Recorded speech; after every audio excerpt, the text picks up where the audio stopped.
Halo, selamat malam semuanya. Saya Aura Priscila Sabatini dengan NPM 1817021009 akan menyampaikan materi tentang bakteriologi pada telur. Sebelum kita lebih lanjut membahasnya, kita harus mengenal apa itu telur. Telur adalah protein yang berasal dari hewan yang mengandung vitamin A, D, E, K, kolin, besi, dan vitamin lainnya. Bagaimana sih ciri telur yang baik? Yang pertama, cangkangnya tidak retak. Pencuciannya yang terbatas. Waktu penyimpanannya tidak lama. Lokasi penjualan yang bersih dan memiliki pH yang sekitar 7-9. Lalu, bagaimana ciri-ciri telur yang tidak baik? Ciri-ciri telur yang tidak baik yaitu yang sudah terkontaminasi mikroorganisme. Lalu mikroorganisme apa saja yang dapat mencemari telur? Yang pertama, bakteri dan kapal. Bakteri apa saja yang dapat mencemari telur? Yang pertama itu E. coli, yang kedua Proteu, dan yang ketiga Salmonella enteritidis. Lalu untuk jenis kapang yang mampu mencemari telur yaitu Penicillium sp, Mucor sp, Thamnidium sp, dan Cladosporium sp. Lalu bagaimana cara si bakteri atau kapang itu dapat mencemari telur? Caranya yaitu yang pertama, telur tersebut belum pernah dicuci atau dibersihkan. Yang kedua, adanya keretakan pada cangkang, kandang tempat unggas tersebut kurang bersih, dan disimpan terlalu lama pada temperatur yang tinggi. Berdasarkan Standar Nasional Indonesia atau SNI, batas cemaran mikroorganisme pada telur yaitu 1x10⁵ CFU per mililiter.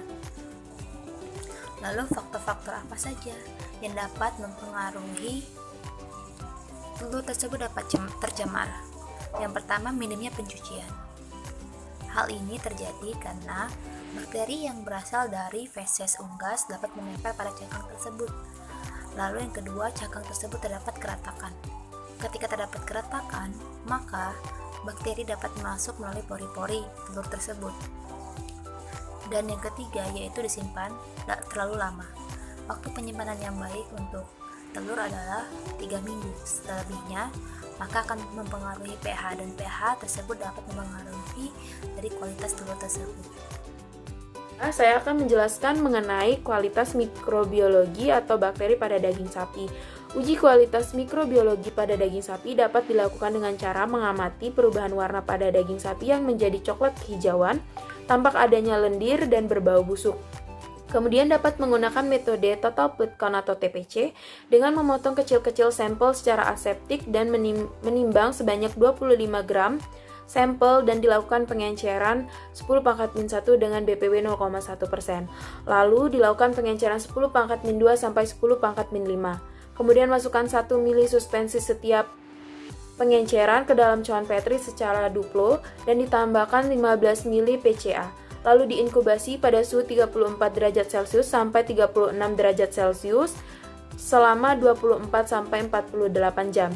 Lalu hitung koloni yang terbentuk dengan menggunakan koloni yang biasa terdapat dalam daging sapi yaitu E. coli, coliform, dan Staphylococcus.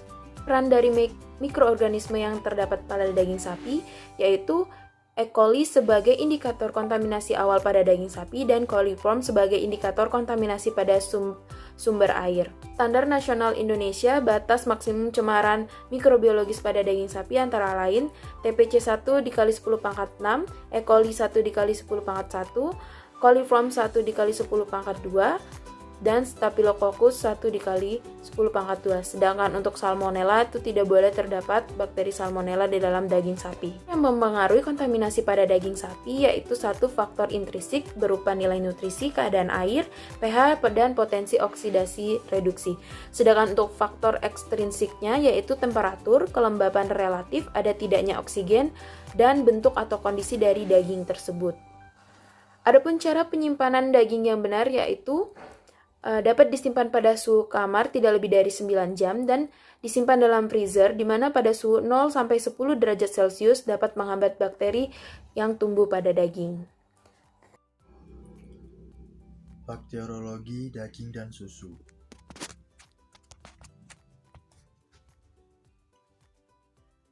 Daging adalah sumber protein hewani yang bermutu tinggi dan sudah dikenal sejak lama sebagai bahan pangan yang hampir sempurna karena mengandung zat nutrisi yang sangat dibutuhkan oleh tubuh, antara lain protein, lemak, mineral, dan vitamin.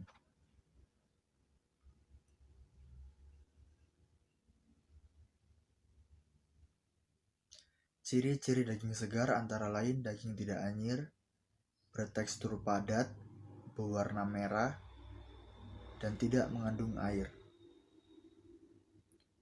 Sedangkan ciri-ciri daging tidak segar antara lain warna daging kebiruan, berbau busuk, berlendir, dan dihinggapi oleh lalat.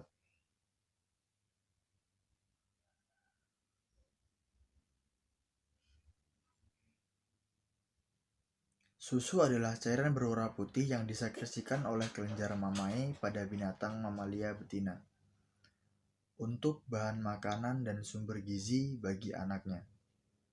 Sebagian besar susu yang dikonsumsi manusia berasal dari sapi, yang biasa disebut susu sapi.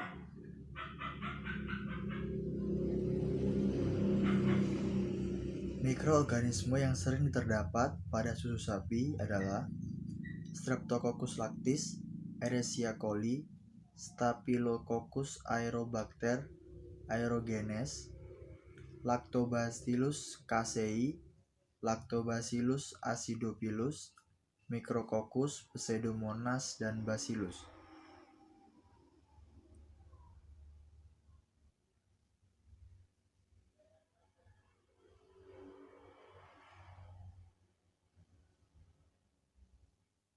Ciri-ciri susu segar antara lain memiliki rasa creamy, tekstur tidak menggumpal, berwarna putih, dan aroma tidak bau. Sedangkan ciri-ciri susu tidak segar antara lain bau menyengat, tekstur menggumpal, memiliki rasa asam, dan berwarna kuning.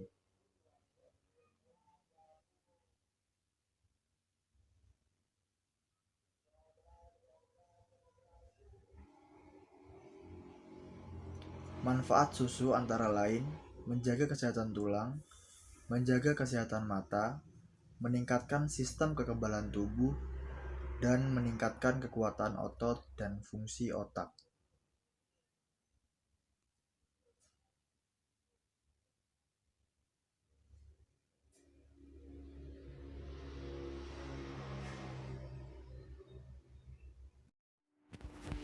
Assalamualaikum warahmatullahi wabarakatuh.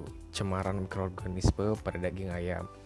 Daging merupakan bahan pangan yang penting untuk memenuhi kebutuhan gizi pada manusia. Selain mutu protein yang tinggi, pada daging terdapat pula kandungan asam amino esensial yang lengkap dan juga seimbang. Daging ayam merupakan jaringan otot yang diperoleh dari ayam yang biasa dan umum digunakan untuk keperluan konsumsi makanan untuk manusia. Kecepatan kerusakan daging tergantung pada jumlah mikroba awal. Semakin banyak jumlah mikroba awal dalam daging, maka semakin cepat pula kerusakannya. Kerusakan yang menyebabkan penurunan mutu daging segar terutama disebabkan oleh mikroorganisme. Suatu produk pangan hewani aman dikonsumsi jika tidak mengandung mikroba patogen, yaitu mikroba yang dapat menyebabkan gangguan kesehatan pada manusia bagi yang mengkonsumsinya. Kontaminasi mikroba patogen pada pangan hewani seperti daging ayam merupakan masalah kesehatan yang perlu diperhatikan. Daging ayam merupakan salah satu bahan makanan yang banyak ditemui kontaminan bakteri patogen, yaitu berupa Salmonella sp. Bakteri Salmonella sp merupakan pencemar daging ayam yang menimbulkan dampak yang merugikan bagi kesehatan, yaitu dapat menyebabkan penyakit tifus, paratifus, dan salmonellosis. Kontaminasi mikroba pada bahan pangan juga dapat menyebabkan kerusakan dan penurunan mutu pada bahan pangan itu sendiri. Terima kasih.